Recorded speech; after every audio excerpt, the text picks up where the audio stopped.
¿Qué tal? Bienvenidas, bienvenidos a nuestra siguiente clase asincrónica, donde estaremos compartiendo acerca del desarrollo socioemocional en la primera infancia.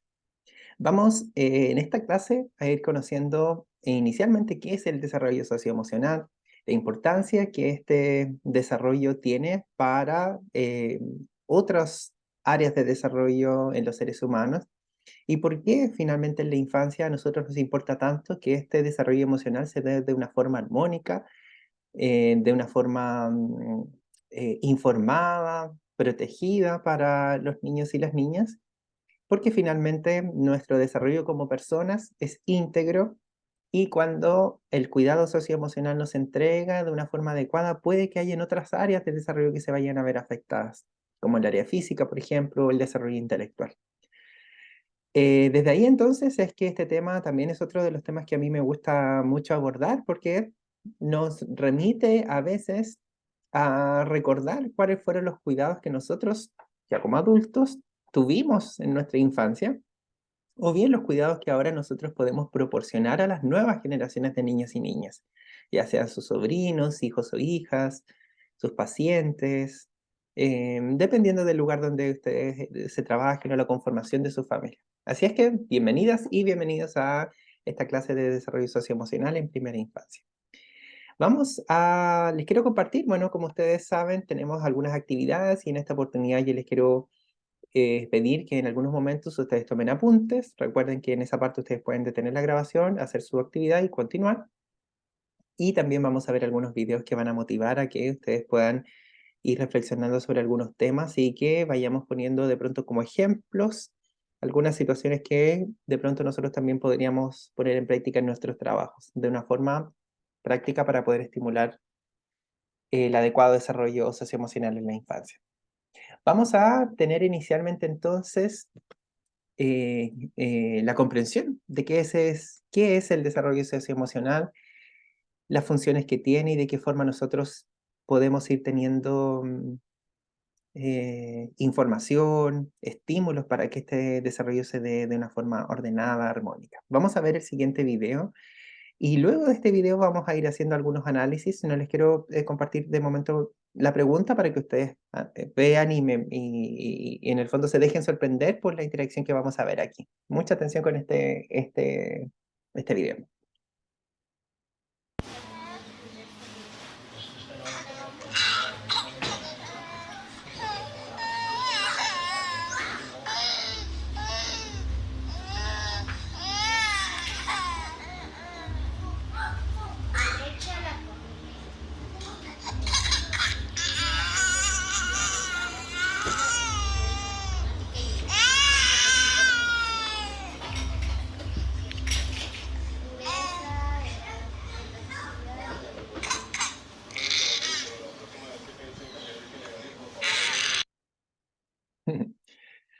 Bueno, ¿qué es lo que vimos aquí? Hay mucho de desarrollo socioemocional. El desarrollo socioemocional nos conecta con los otros. Esta área del desarrollo se ve estimulada por la conexión con otras personas, con nuestros pares, los adultos, las adultas. Se vincula mucho al contacto estrecho que podemos tener con la naturaleza, por ejemplo. Por eso, desde ahí muchas terapias, por ejemplo, como la equinoterapia, basan su trabajo en el contacto con un animal, o con la naturaleza, o con espacios verdes, para que finalmente distintas áreas del desarrollo de las personas puedan potenciarse o estimularse. Entonces, en este caso vemos que los niños y las niñas, en este caso los niños están comunicando mucha información y la comunican a través de, inicialmente, el llanto. Sabemos que hay uno de ellos que se frustra porque llora. Y el llanto es una forma de comunicación que se tendrá con el medio, con el entorno, para entregar distintas informaciones. El gran dolor de cabeza que se tiene inicialmente, cuando no conocemos el llanto, es que yo no sé qué es lo que necesita. No sé si necesita abrigo, no sé si tiene hambre, si le duele algo, si hace mucho calor. Entonces, no sabemos inicialmente qué es lo que pasa. Va pasando el tiempo y hay veces en las que papás y mamás ya saben interpretar ese llanto. Es un llanto que implica algo que lo ahoga. Entonces esto es algo que de pronto implica un susto, un golpe. Es un llanto que suele presentarse a determinadas horas. Si efectivamente tiene hambre, a esta hora le toca comer, por ejemplo. Más adelante, este llanto va a ir sumándose, por ejemplo, a palabras que los niños puedan aprender. Y desde ese punto de vista será más fácil que puedan expresar lo que necesitan. Y hay tantas emociones que se van expresando de una manera auténtica y natural, y esa autenticidad y naturalidad no se mantienen a lo largo de la vida. Hay distintas variables culturales que finalmente van haciendo que esta expresión emocional no se presente. Y finalmente redunda en que cuando tenemos frustración o rabia, más bien estamos sonriendo y no expresamos lo que nos pasa o lo que sentimos. Que hayan sanciones a veces desde la expresión de las emociones. Entonces las mujeres no deberían enrabiarse y los hombres no deberían llorar, nos dice nuestra cultura. Y eso es algo errado, porque como lo vemos, desde el origen de los tiempos, nuestras emociones ya nos están entregando ayudas e información para que nosotros podamos defendernos, vivir o también sobrevivir. Cuando entendemos que las emociones son humanas, comenzamos a cuestionar de mejor forma si es que es tan cierto de que las mujeres no tienen que enojarse y que los hombres no tienen que llorar. Más bien decimos, esto que me pasa es algo natural, que a otra persona también le podría pasar. Más bien yo debo tener ojo con qué hago o cuál es mi conducta luego de sentir esta emoción. Si como niño o niña yo siento mucha rabia y le pego a otra persona, no es lo mismo que yo como adulto tengo mucha rabia en mi trabajo y voy y le pego a mi compañero o a mi compañera o a las personas que atiendo. Entonces el tema no es no sentir las emociones, porque van a aparecer, sino que el tema es que desde pequeñitos se vaya entregando información acerca de qué es lo que voy a hacer con esta emoción. ¿Lo voy a utilizar para algo que me ayude a resolver esta emoción o más bien me va a meter en otra dificultad o me va a meter en un problema? Vemos entonces, desde el inicio de la vida ya hay emociones que se van expresando y estos niños o niñas, por ejemplo, necesitan de terceros que les ayuden a em, materializar un adecuado desarrollo socioemocional. Y esa materialización o ese nexo que se da con el entorno requiere del cuidado de otras personas. Nuestra naturaleza sabiamente conoce que los niños y las niñas cuando llegan al mundo llegan muy vulnerables. No saben todavía, por ejemplo, no han aprendido a caminar, todavía no tienen las palabras que tendría un adulto para expresar lo que necesita y por eso ocupa el llanto u otras expresiones emocionales. Hay, por ejemplo, partes de su cuerpo que están todavía en proceso de maduración. Su cabecita tiene, su cráneo tiene partes que son más sensibles, que si se llegan a golpear podrían dañar al cerebro. Y así, muchas áreas del cuerpo que necesitan ayuda. Es decir, ese organismo está muy vulnerable. Y la naturaleza, si pudiésemos ponerle palabras, diría, como este niño, niña, está tan vulnerable, vamos a proveer de un entorno de adultos, de personas que le puedan proteger, hasta que él o ella vaya adquiriendo habilidades que le permitan moverse con independencia en el entorno y en el espacio donde está. Nosotros, desde nuestro trabajo, nos podríamos encontrar con bueno, eso es lo ideal, pero ¿cuál es la dificultad? Niños o niñas, por ejemplo, que no cuentan con adultos habilitados o capacitados para atender a sus necesidades básicas. Entonces, nuestro trabajo va a ser capacitar, entrenar a esos adultos para que puedan estar habilitados para sus hijos o hijas. Que estos adultos o adultas no transiten solos por este aprendizaje, sino que estén acompañados por una red, una institución, un servicio de salud, por ejemplo. Em, ¿Qué hacemos? Si un papá o una mamá no desea tener el cuidado personal o hacerse cargo de su hijo o hija, buscar una familia extensa, buscar una red de protección que finalmente pueda cuidar de ese niño o esa niña, porque estamos en una etapa de máximas vulnerabilidades, máximos cuidados. Oportunidad para aprender muchas habilidades, pero finalmente también una oportunidad para no aprovechar muchos recursos que se tienen en esta etapa de la primera infancia. Entonces, vamos a ver la importancia del desarrollo socioemocional, que es un proceso en el cual influyen diversos sustratos del desarrollo, como el área cognitiva, el área física y el área social, y se compone de procesos intrapersonales e interpersonales. Intrapersonales que tienen que ver con mí mismo, mí misma, e interpersonales que tienen que ver con los demás. Y estos procesos se van organizando y a partir de este proceso se van organizando y definiendo las experiencias y las conductas que este niño o niña tiene. Entonces, antes, por ejemplo, de más bien, cuando nosotros analizamos por qué una niña, por ejemplo, suele ser más tímida, suele ser muy condescendiente con los demás, expresa sumisión frente a los demás y a veces esta exposición a situaciones donde otras personas le agredan, le maltraten a sus propios padres, diremos, ¿qué pasará o qué habrá pasado en su desarrollo socioemocional? ¿Habrá recibido las atenciones que ella necesitaba cuando expresaba que necesitaba algo? ¿Qué tal está su desarrollo cognitivo, el desarrollo físico y el desarrollo, el vínculo con otros, para que finalmente este desarrollo socioemocional conduzca hacia las metas que nosotros queremos alcanzar? Tendremos entonces que las características socioemocionales de niños y niñas se desarrollan en el entorno familiar, haciendo referencia a la primera clase que tuvimos sobre las familias, incumbiendo sobre todo durante el embarazo y los primeros meses luego del nacimiento, casi exclusivamente al vínculo que se tiene con la madre. Entonces, ahí diremos que finalmente el alimento a este desarrollo socioemocional no debería partir cuando aparecen dificultades en la infancia, sino que a modo de promoción de salud, prevención de dificultades emocionales, debe partir desde que la familia toma conocimiento de que este niño o niña se está gestando, es decir, durante el embarazo. Desde ahí es que nosotros nos vamos a ir a un punto y luego vamos a volver al tema del desarrollo socioemocional. Desde ahí es que nosotros decimos en qué momento parte, por ejemplo, la prevención de trastornos psicológicos o dificultades que tienen que ver con la esfera emocional o psicológica de las personas. Y finalmente a veces se dice, no, debería partir en la adolescencia. Otras personas dicen, no, debería partir cuando ellos son adultos, para que entiendan. Otros dicen, no, debe partir en primera infancia. Pero finalmente debería partir antes, debería partir, por ejemplo, cuando en una pareja está el proyecto de ser padres o madres o ser adultos cuidadores de un niño o niña.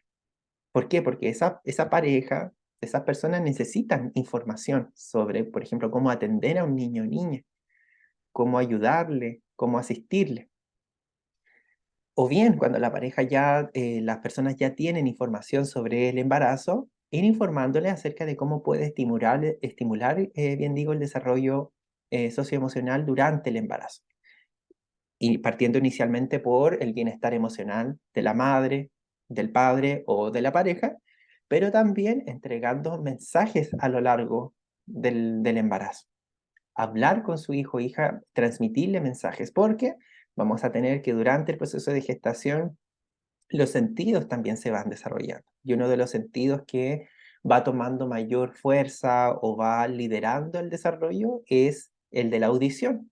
Es decir, niños o niñas podrían, más bien el feto podría en determinado momento del embarazo, escuchar lo que sucede a modo como de un ruido ligero que se puede tener mientras está en desarrollo, pero también escuchar las voces también y reconocerlas. También podría sentir lo que siente su mamá. Y cuando experimentamos emociones, sean estas agradables o desagradables, incómodas o no, también hay procesos químicos detrás de esas emociones. Cuando hay algo más complejo, por ejemplo, cuando una mamá está estresada, angustiada, triste, también hay respuestas químicas ante eso. Entonces, esa respuesta química también puede ser percibida y este feto que se está desarrollando también es sensible a esas respuestas químicas. Desde ahí entonces es que nosotros decimos, más que centrarse en la infancia, la adolescencia o la edad adulta para prevenir dificultades emocionales, la prevención parte desde antes de que los niños nazcan. Y desde ahí, si nosotros apuntamos a un desarrollo saludable, es que decimos también, como nadie nace sabiendo, hay que entregarle a los adultos y las adultas información acerca de cómo cuidar de la manera más adecuada a sus niños o niñas, a sus hijos e hijas, de modo que esta familia cuente con información acerca de qué hacer o hacia dónde acudir para solicitar ayuda. Desde ahí son tan importantes los programas, por ejemplo, de gobierno, como el programa Chile, en su momento Chile Crece Contigo, en su momento Sename y ahora Mejor Niñez, Chile Crece Más, de alguna manera los nombres van cambiando, la meta es que finalmente nos centremos en llegar antes de que las dificultades aparezcan. Hay trabajos que están muy ligados a lo preventivo, a lo promotor, pero otras veces desde nuestra área nos toca llegar después. Entonces, trabajar con los recursos que tenemos y tratar de potenciar en la medida de lo posible o estimular a que hayan ciertos desarrollos que finalmente en algún momento no se dieron en la etapa ideal, pero que nunca es tarde, pero mientras más temprano mejor. Paulatinamente irán ampliándose al padre y al resto de la familia nuclear y a la familia extensa precisamente este cuidado más estrecho que en algún momento se tenía con la madre, entendiendo que con la mamá se da la lactancia. Hay un vínculo, durante la mayor parte del día, un vínculo, un contacto físico, que puede ser este vínculo estrecho, que finalmente hace que la cercanía al rostro, la mirada, los aromas, el tono de voz, haga que durante al menos la primera parte de la vida neonatal finalmente contribuya a que haya este vínculo estrecho, pero finalmente esa información hay que analizarla con cuidado porque no se trata de que se señale de que todos los cuidados deben ser entregados por la madre, sino que también aquí es que nosotros hablamos de la coparentalidad, haciendo referencia a que finalmente no es el padre u otro familiar quien viene a ayudar a la mamá, sino que es parte de las responsabilidades que como adultos protectores tenemos respecto del cuidado de un niño o de una niña. Es más adelante cuando se van a incorporar otros entornos más complejos. Por ejemplo, se pasa ya no todo el día en la casa, en la familia, sino que ahora ya pasamos más tiempo en el colegio, en la escuela. Entonces ese va a ser un espacio más complejo porque ya no estoy solamente con una o dos personas. Ahora estoy con 30 o 40 niños más, o hay 15, 20, bueno, dependiendo de la iniciación que se tenga, pero hay más personas. Ahora hay una jerarquía. Estoy con una profesora, un profesor, un educador, una educadora que no es ni mi mamá ni mi papá, eh, pero también me acompaña y también le respeto. Hago lo que ella me diga que haga o me oriente. Está también el grupo de iguales, que va a ser importante, el grupo de pares. Y la sociedad y la cultura donde este niño o a esta niña le ha tocado vivir. Desde ese punto de vista, nosotros vamos a ver que hay influencias culturales importantes respecto de cómo se visualiza la infancia. Este ejemplo que yo les daba sobre esta restricción de emociones que hay tanto para hombres como para mujeres es una variable muy cultural. Hacer cambios culturales en la sociedad no es tan rápido, pero en la medida que nosotros tenemos información y se la transmitimos a las nuevas generaciones de niños, ellos ya podrán tener más información y conducirse de mejor forma con sus emociones. Ahí hay un ejemplo, o sea, les cuento, en una oportunidad fui a comprar, justo me quedaba cerca del supermercado, entonces entré al supermercado y era como el horario de salida de una escuela que quedaba cerca desde donde yo vivo. Entonces había un papá y había dos, o sea, un joven, yo creo que era el papá, pero habían dos niñas. Entonces lo que yo pensé era que era una niña que era la hija de él y la otra era su compañera, pero eran como del mismo curso. Entonces ellas estaban hablando de las emociones. Y yo decía, uy, yo a esa edad, creo que yo tenía como 6 años, yo no estaba hablando de la tristeza, de la rabia, de la alegría, de sentirse estresado, pero ellas estaban hablando sobre si te enseñaron sobre la rabia, hoy día que te enseñaron sobre los colores que expresan las emociones, pero tenían un lenguaje emocional mucho más amplio en comparación a otros niños que a mí me había tocado conocer o en comparación a la infancia que yo tuve. Entonces, es ahí donde uno va viendo que bueno que se tenga una educación emocional, de pronto ya no es tan completa como nos gustaría, pero hay más palabras que nos permiten expresar lo que nosotros podríamos sentir siendo niños o niñas, o ellos o ellas, pero también más palabras que nosotros podemos aprender para transmitir a las generaciones que vienen. Una cosa es la palabra, el aprendizaje, pero otra cosa también es la actitud frente a lo que esta cultura nos dice. Entonces, ahí tendremos múltiples influencias que se van dando a lo largo de la vida, inicialmente de manera muy estrecha con un adulto o una adulta significativo o significativa, y paulatinamente este ambiente se comienza a complejizar mucho más y comienza a entrar la influencia de la escuela, los iguales, el grupo de iguales, la sociedad y la cultura. Es por eso que vamos avanzando y vamos avanzando hacia eh, otras etapas de la vida, y vamos a ver que aquello que se haya vivido precisamente como parte de los pilares del desarrollo emocional en la primera infancia va a tener una influencia, por ejemplo, en cómo los niños y las niñas se comportan, las actitudes que tienen, la forma de pensar o de interpretar los problemas que puedan tener. El vínculo con otros niños o niñas también les permitirá regular este desarrollo socioemocional.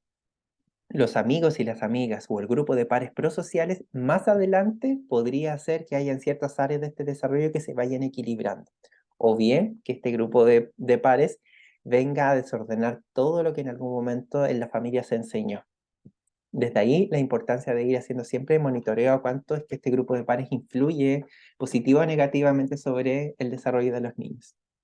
Más adelante en la vida, todo esto que se haya vivido inicialmente en la niñez y en los primeros años de vida va a tener una influencia, por ejemplo, en la elección de pareja, la elección del grupo de pares, en una red de amistad o de familia extensa, por ejemplo, que va a ser más pequeña y más acotada en comparación a la cantidad de amigos que se tenía inicialmente en la infancia, pero más acotada necesariamente porque hay más filtros respecto de lo que es ser amigo o amiga, más filtros respecto de la compañía que yo necesito.